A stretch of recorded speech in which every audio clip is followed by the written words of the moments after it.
Assalamualaikum warahmatullahi wabarakatuh. Baik, kita akan melakukan pemeriksaan urin analisa. Ya, di sini ada urin rutin, ya, namanya urin rutin.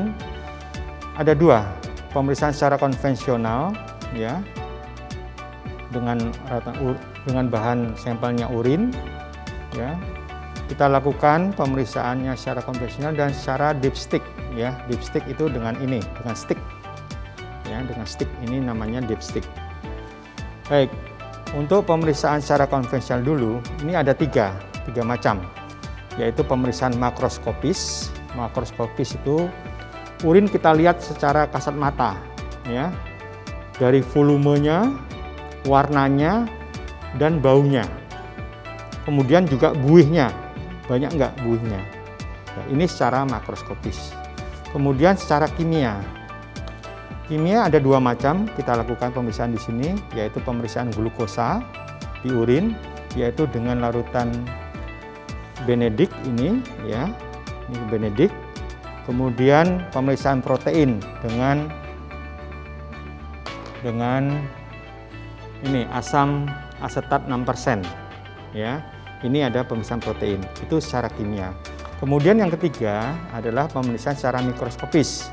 Di sini urin, ya, kita tampung dalam gelas ukur untuk sentrifus, ya, sepenuhnya, kira-kira disamakan dengan volumenya di sentrifus, ya, kira-kira hampir sama, tidak boleh berlebih dari ini karena nanti ada keseimbangan. Untuk sentrifus harus seimbang biar tidak rusak, ya. Oke, itu, ya. Sekarang kita mulai, ya, untuk pemeriksaan urin, ya, secara konvensional. Nanti terakhir ya saya jelaskan tentang pemeriksaan tentang dipstick, ya. Ini mudah sekali, ya, caranya. Hanya stick diambil, ya. Ini masih segelan, ya. Stick diambil, ya. Ini stick, ya. Stick harus utuh, tidak boleh dipotong. Tidak boleh dipotong dua, karena misalkan ngirit dipotong dua, tidak boleh. Ini harus utuh, ya. Nanti dimasukkan di urin, harus terendam semuanya, ya. Ditunggu dalam waktu 1 menit, kemudian diangkat lagi, kemudian baru dibaca hasilnya. Warnanya ada perubahan warna. Perubahan warnanya ini nanti kita cocokkan dengan warna standar di sini. Bagaimana glukosanya, ya, semua ada di sini, ya. Nah, harus urut, harus jangan sampai keliru, ya, cara membacanya. Oke. Baik. Kita mulai pertama, yaitu secara makroskopis, ya. Cara makroskopis, ya, kita lihat urinnya. Ini dilihat jernih, ya, kajian jernih, warna kekuningan, ya. Ya, volume ini kira-kira 60 cc. Ya. Volume 6 cc. Ini tidak berbuih, ya, tidak berbuih. Kalau berbuih menandakan itu pasti kandungan proteinnya tinggi, ya. Ini jernih. Kemudian kita lakukan pemeriksaan pertama, yaitu mengukur berat jenis, yaitu berat jenis urin. Kita masukkan ke dalam gelas ukur, ya, full aja nggak apa-apa, dihabisin, ya, tapi jangan penuh-penuh, ya, cukup segini, ya. Kemudian kita masukkan, ini namanya untuk mengukur berat jenis, ya. Jangan terbalik, tapi begini, ya. Dimasukkan pelan-pelan, jangan ya, pelan-pelan, ya, sambil dilepas. Kemudian diukur. Di sini ada angka, ya. Angkanya berapa, ya? Nah, di sini dimulai dari 1,00, ya. Ya. Nah, di sini normalnya tuh 1,003 sampai 1,030. Ya. Ini terbaca berapa ini? 1,15. 1,015, ya. 10 kita catat, ya. Berat jenis 1,015, ya. Oke, selesai. Kita untuk pemeriksaan berat jenis. Ya, berat jenis sudah selesai. Ya. Urin kita bisa kembalikan lagi untuk pemeriksaan yang lain. Ya. Kemudian kita ukur pH. Ya, pH urin. Ya. Ini adalah kertas lakmus, ya. Jadi kalau dia pH-nya asam akan berubah warna merah. Kalau dia pH-nya basa akan berwarna biru, ya. Kita ambil aja, potong kecil aja, ya. Kita celupkan di urin. Ya. Kalau Anda pakai pipet.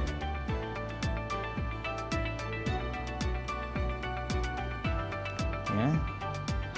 Tunggu.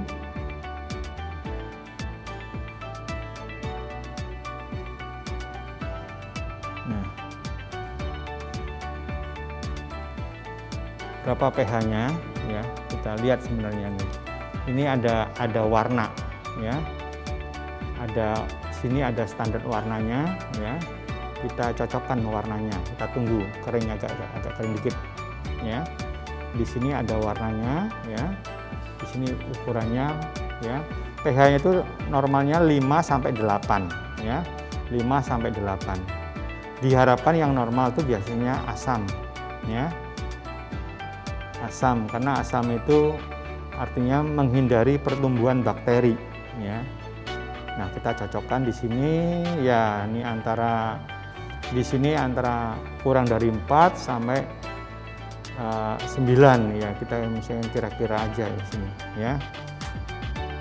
Jadi tidak pasti, nanti ada pastinya, hanya kira-kira antara itu, ya. Mungkin ini mendekati ini ya sekitar 6, ya. Ini sekitar 6, ya. Oke, itu untuk urin. Ya, makro sudah, ya, berat jenis, pH secara kasat mata, ya. Kemudian kita bisa juga untuk cek buih, ya. Cek buih, ya. Buih itu juga menunjukkan ada protein apa tidak, ya. Cek buih, kita masukkan urin cukupnya, ya.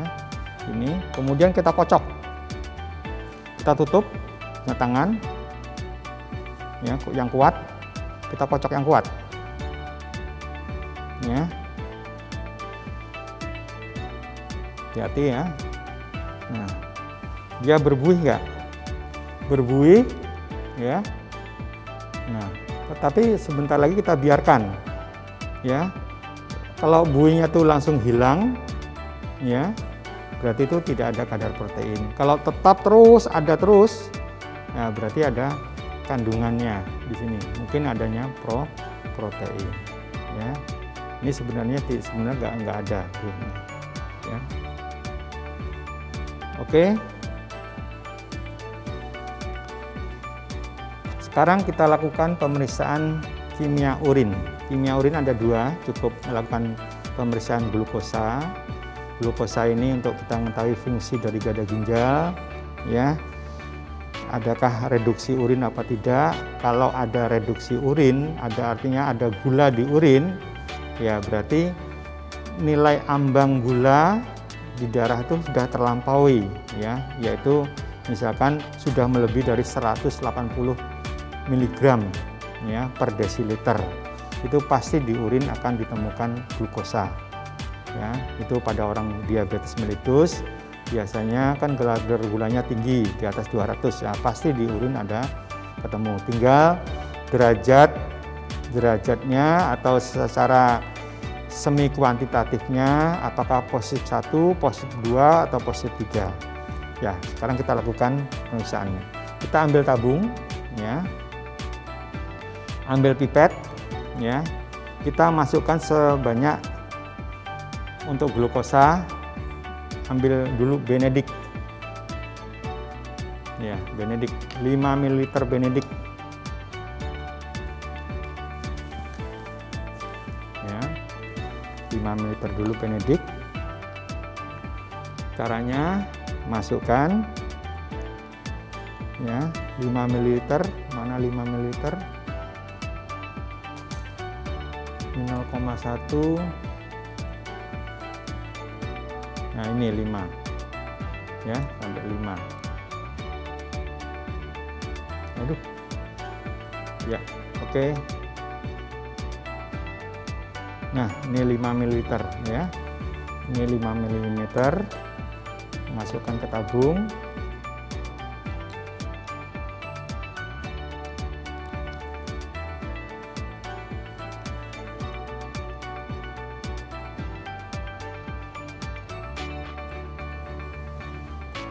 Ya, kemudian urin teteskan secukupnya ya, sambil spiritus dinyalakan.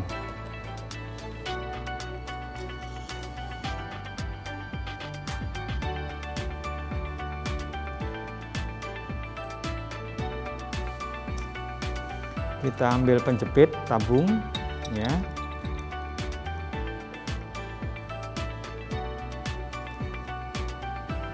masukkan urin secukupnya ya.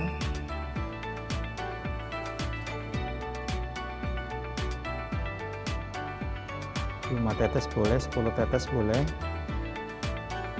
ya.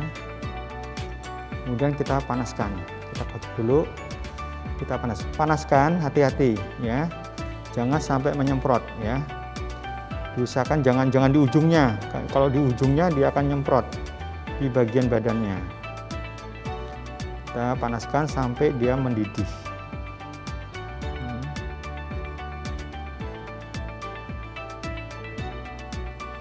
Dan ini hati-hati jangan sampai ke wajah ya, ada temannya juga, hati-hati ya.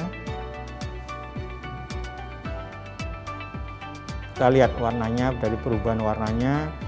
Kalau dia positif 4, itu ada endapan merah bata ya, di permukaannya merah bata. Kita lihat ada enggak glukosanya. Kalau enggak ada ya berarti dia tidak ada glukosanya, kalau tidak ada perubahan warna. Jadi warnanya biasanya hijau kekuningan ya, terus berubah lagi, terakhir terjadi endapan merah bata ya. Itu menandakan positif 4 kalau ada endapan merah bata.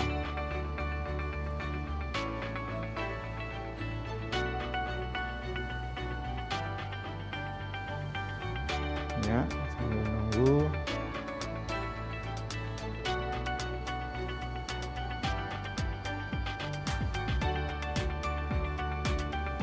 Ya, jadi saya ulangi lagi, masukkan asam asetat, masukkan ini untuk glukosa, masukkan Benedict ya, Benedict sebanyak 5 cc, kemudian urin diteteskan. Nah, berarti tidak ada perubahan warna ya. Nah, ini berarti tidak ada perubahan warna, berarti dia negatif ya, berarti glukosa negatif ya, ini ya, nanti bisa dilihat di petunjuk praktikum. Sekarang untuk pemeriksaan kimia yang berikutnya, yaitu pemeriksaan protein. Protein beda ya, proteinnya ada di sini ya dengan yang di sini ya. Protein yang ada di sini, yang di stick ini adalah lebih spesifik ya, tapi kurang sensitif ya. Kalau yang di sini dia sensitif tapi tidak spesifik. Artinya apa? Artinya dia bisa mendeteksi semua gula. Ya. Semua protein, bukan gula ya, protein ya, protein. Di sini semua protein. Protein itu kan ada albumin, ada globulin ya. Jadi dia kalau cara namanya dengan asam asetat ya, ini asam asetat 6% ya. Dia bisa mendeteksi protein ya, semua protein, albumin dan globulin. Kalau di sini ya, ini hanya mendeteksi albumin ya, glukosanya hanya albumin. Jadi ini spesifik tetapi tidak kurang sensitif. Sedangkan ini sangat sensitif tetapi kurang spesifik ya. Oke, ini caranya ya. Ini urin, kebalikan tadi. Ya, ini harus kita ganti untuk pengisapnya.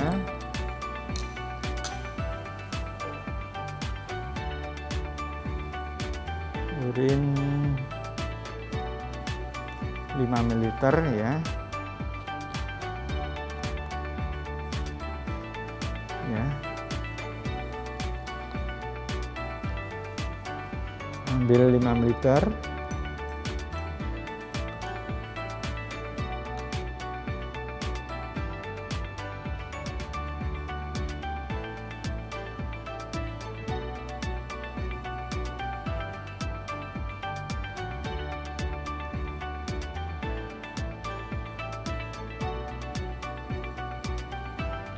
Ya, ini 5 ml ya. Masukkan ke tabung.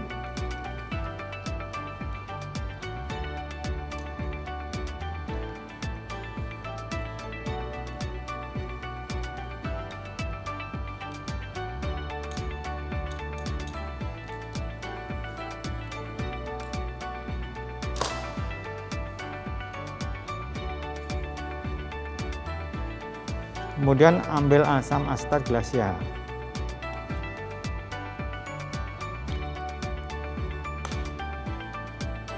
%, ya, asam asetat 6%, ya. Kita teteskan, ya, artinya apa? Artinya urinnya itu diasamkan dulu. Dengan diasamkan, ya, CO2-nya keluar. Kalau CO2 keluar berarti urinnya menjadi asam, ya, menjadi pH sekali tinggi, jadi asam. Kalau dipanaskan mengalami denaturasi, ya. Protein ini mengalami denaturasi atau menjadi presipitat, ya, cukup, ya, bisa, ya, saya rasa itu cukup. Ya. Kemudian kita panaskan. Ya, di sini akan terjadi perubahan warna, namanya presipitat, ya, kekeruhan. Ya, ada butiran halus, ya. Kalau ada butiran padat mengendap, itu berarti sudah positif 4, proteinnya tinggi sekali. Nah, protein ini bisa menentukan fungsi ginjal, kelainan ginjal, ya, terutama di tubulus, ya, atau bisa juga di glomerulus, biasanya glomerulus, ya, karena dia sebagai filtrasi. Harusnya protein tidak bisa lolos, ya, lewat urin, ya, karena dia ditangkap oleh tubulus lagi, di reabsorpsi.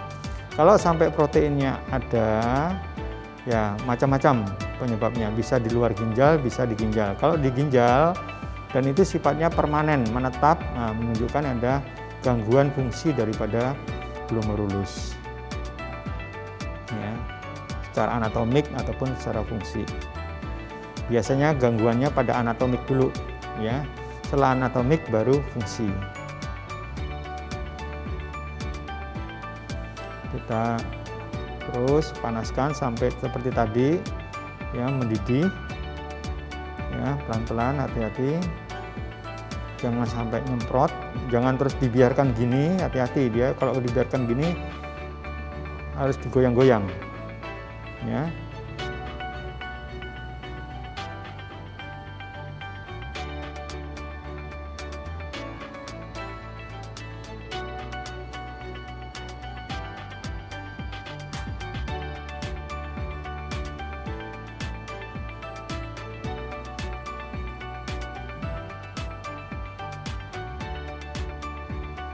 Ya, perhatikan, ya, ada perubahan warna enggak, ada lihat kekeruhannya ada tidak. Jadi ini bukan berubah warna tapi ada kekeruhan apa tidak, ya.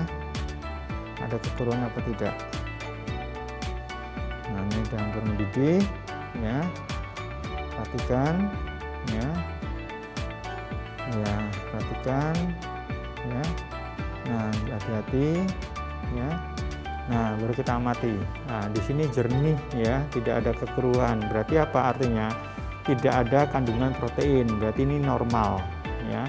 Tapi kalau ada kekeruh, bisa aja di permukaannya keruh, ya, bisa berubah warna menjadi keruh, atau ada barang yang padat menempel di dasar padat, ya, ada endapan putih, itu menandakan positif 4, itu kandungan proteinnya tinggi sekali, ya.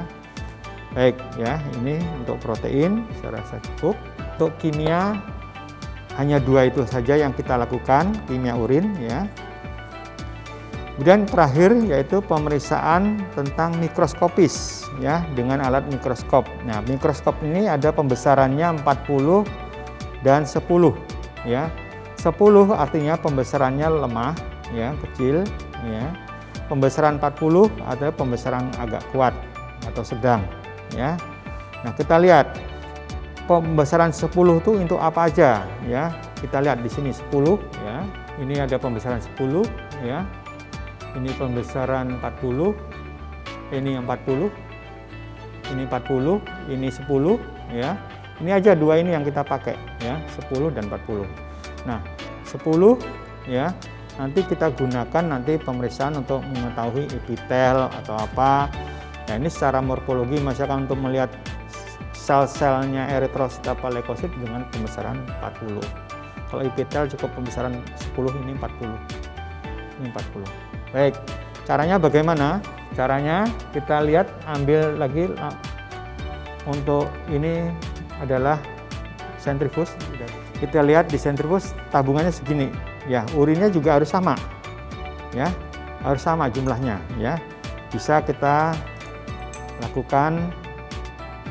Ya, cukup dengan dituangkan saja, nggak usah pakai pipet. Ya, karena kita mengira-ngira harus sama volumenya. Ya, kira-kira sama segini ya. Kemudian kita sentrifuge, ini aquades ya, harus seimbang kanan kiri ya. Jangan bersebelahan ya, harus depan belakang, harus seimbang ya. Karena kalau nggak seimbang nanti goyangannya nggak benar, nanti akhirnya tabungnya akan pecah dan alatnya mudah rusak ya. Kemudian kita tutup ya. Jadi ini kita paskan di 2000 ya, 2000 ya. Kemudian ini selama 5 menit ya, 5 menit putar sampai sini 5 menit. Nah, sudah selesai ya.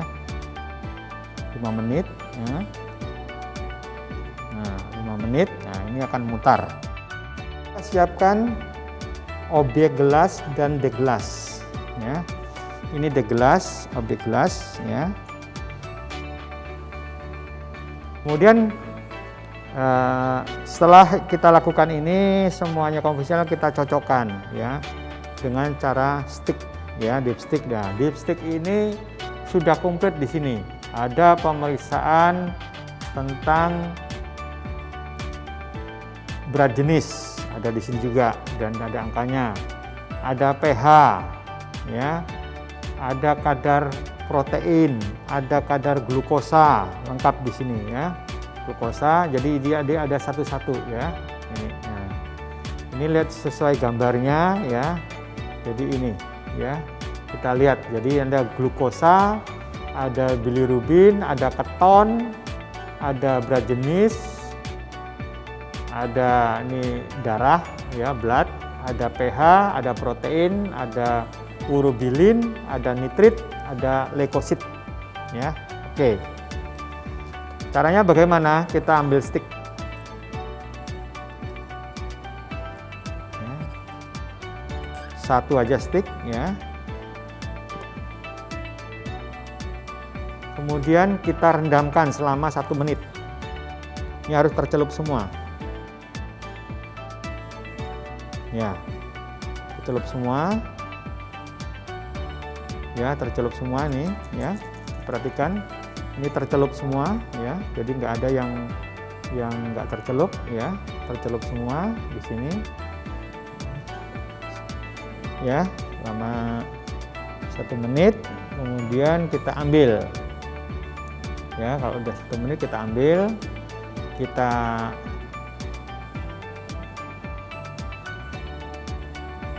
ambilkan tisu untuk mengeringkan. Ya, ini tadi sudah saya siapkan ya. Taruhkan di sini dulu ya, dibiarin ini dari celupkan ya. Kemudian perhatikan ini warna, ada warnanya. Warnanya kita cocokkan. Caranya bagaimana mencocokkan? Ini ada gambar ya, ini ada gambar tangan, ini gambar bawah, jadi kita pegang seperti ini. Ya, jadi contoh gambar ya, jadi seperti ini kita contohin ya. Nah, gimana dia yang sama ini. Nah, jadi satu-satu kita perhatikan dari atas. Dari atas untuk leukosit. Leukositnya mana yang cocok gambarnya? Ya, kita cocokkan.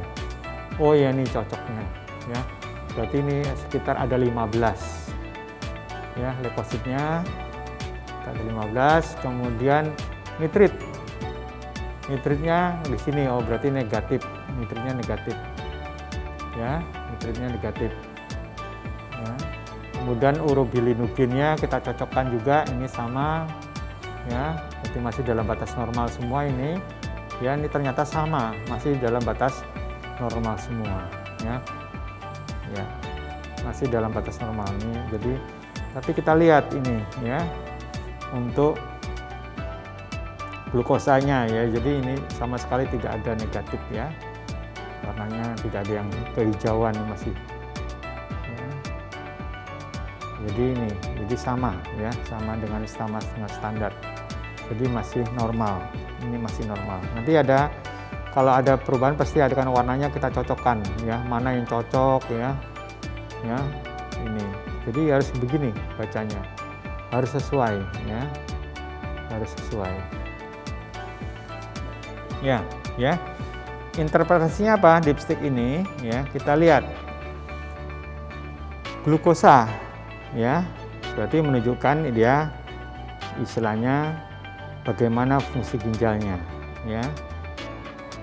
Memang glukosa secara aktif dieskresikan lewat urin, tapi dia mempunyai nilai ambang threshold ya, renal threshold ya. Ini nilai ambang. Nilai ambangnya berapa? 180 mg per desiliter. Kalau kadar gulanya melebihi dari 180, pasti nanti di urin akan positif ya. Ini seperti ini tadi ya. Genetik ya, nanti ada warna merah ya. Ini nanti kita samakan juga warnanya, bisa itu. Kemudian pemeriksaan bilirubin. Nah, bilirubin ini menunjukkan adanya apa? Kadar bilirubin di urin ya, warnanya memang kuning seperti teh. Hati-hati. Pemeriksaan bilirubin ini harus cepat ya, harus cepat dibaca. Karena apa? Urin dan urin harus segera kita periksa ya. Tadi saya ulangi tadi ya, dari awal tadi urin begitu kita terima itu 1 jam harus sudah diperiksa, jangan sampai ditunda ya. Karena apa? Karena ada perubahan. Kalau ada bilirubin kena sinar ultraviolet, dia akan hilang ya, akhirnya jadi negatif palsu. Sebenarnya kalau ada, karena kena sinar ultraviolet akan hilang ya. Begitu juga keton. Nah, keton itu kalau ada keton, baunya itu segar di urin ya, baunya seperti buah-buahan. Itu pada orang DM ya. Keton ini adalah pemecahan daripada lemak ya. Lemak yang dipecah ya akan menjadikan keton. Kenapa kalau lemak dipecah? Karena sudah glukosanya tuh sudah nggak ada di selnya. Akhirnya dia apa? Mengambil cadangannya lemak yang ada di sel. Kemudian di sel itu mengalami suatu lipolisis, akhirnya hasil buangannya keton. Nah, keton ini ya mudah menguap, makanya harus segera cepat diperiksa keton. Kemudian berat jenis ya, berat jenis juga orang normalnya itu dari 1,005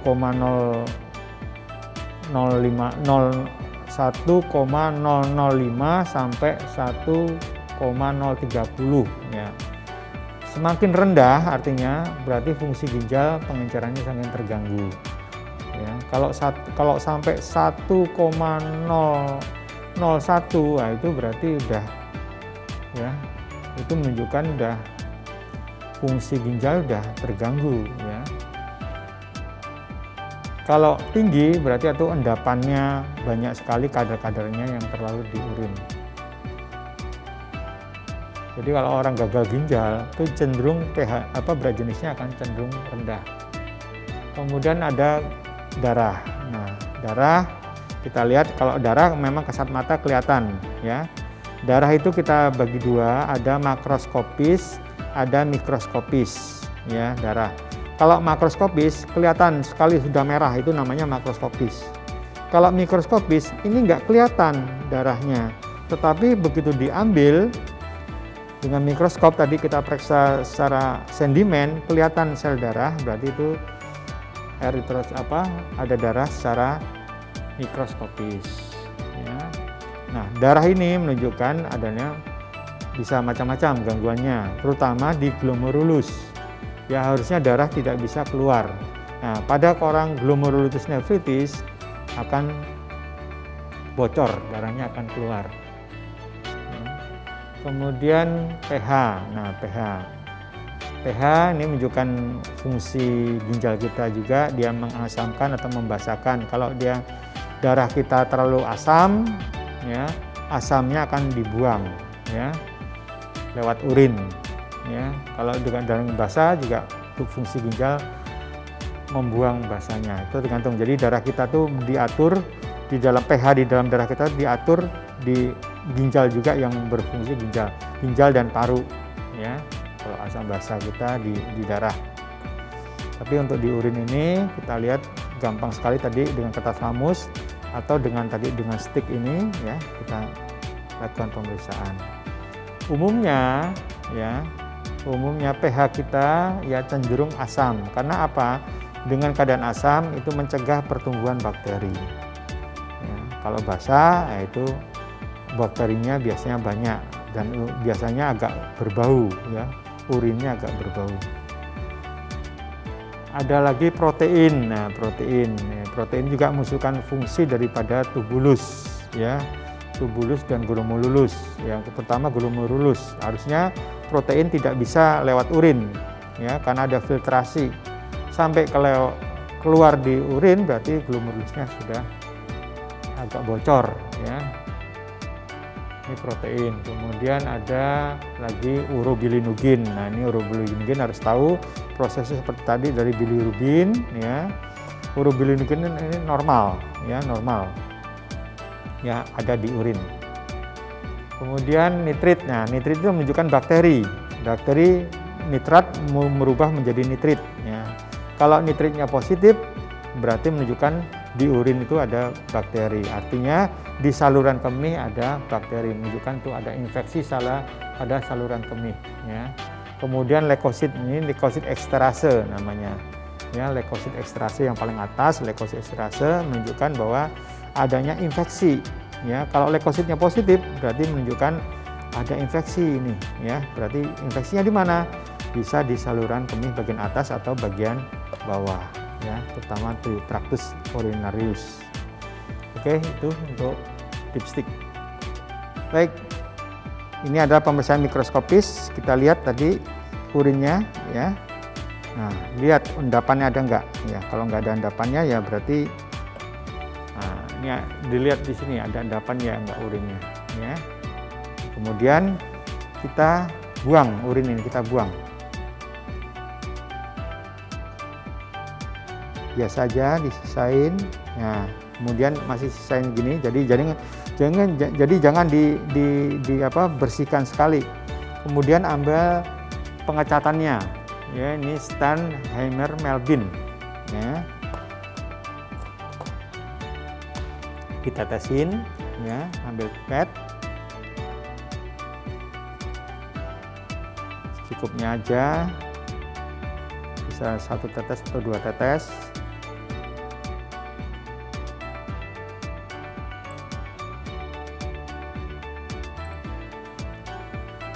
Saya cukup, ya. Nah, ini, ya. Ini untuk mengecat, ya, mengecat urin, ya, sedimen yang ada di sini, ya. Setelah itu, setelah tercampur, kita ambil sedikit aja, ya, terutama sampai bawah dasar, sampai dasar aja ambilnya, sedikit aja. Oke, kita ambil, ya, dengan pipet sedikit aja, ya, 1 tetes setengah, ya, kembalikan, ya.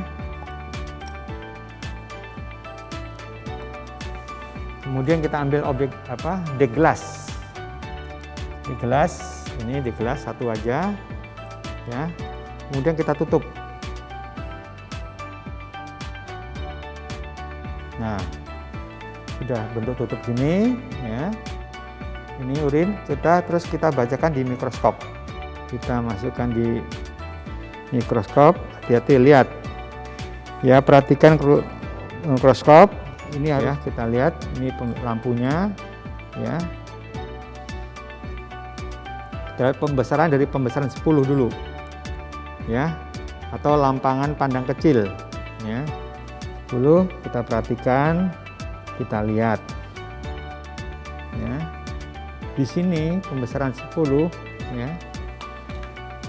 Kita lihat ada nggak epitelnya. Epitelnya apa yang kita temukan? Epitel itu ada 3 macam. Epitel squamous, epitel transisional, dan epitel tubulus. Ya. Epitel yang pada umumnya epitel squamous, di mana epitel squamous ini cukup besar ya, intinya kecil. Ya. Dan kadang-kadang bentuknya nggak aturan. Kemudian kalau transisional sudah agak membulat lonjong, ya intinya agak membesar, tapi udah kalau tubulus, wah bundar sekali dan intinya hampir memenuhi daripada sitoplasma. Ya. Pembesaran 10.